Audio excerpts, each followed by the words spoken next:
आम्ही या गोष्टीचा सर्व प्रशिक्षणार्थी निषेध करतो आणि आता सर्व प्रशिक्षणार्थी आम्ही मुख्यमंत्र्याच्या घरावर कूच करत आहोत आणि जिथपर्यंत आम्हाला न्याय मिळत नाही तिथपर्यंत आमच्या बाबतीत निर्णय होत नाही तोपर्यंत आम्ही नागपूर सोडणार नाही.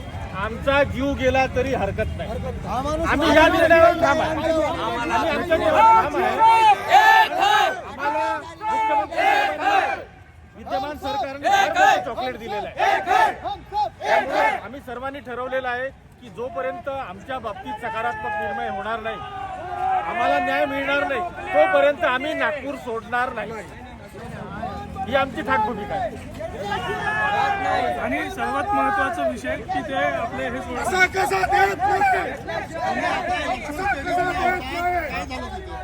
भूषण स्टेडियम मधून आम्हाला आता बाहेर हाकललेलं आहे.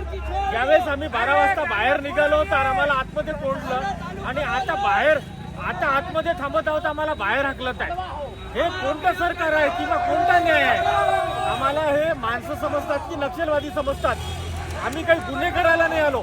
संविधानिक मार्गाने आमच्या न्याय मागण्या पदरात पाडून घेण्यासाठी आम्ही संविधानिक मार्गाने आंदोलन करतो. पण इथे दडपशाही चालू आहे, हुकुमशाही चालू आहे, लाठीचार्ज करत आहे आणि आम्हाला जाणून बुजून गोवण्याचा प्रयत्न करत आहे. दडपशाहीने मुलांना आंदोलन दडपण्याचा प्रयत्न चालू आहे. आंदोलन दडपण्याचा प्रयत्न आहे.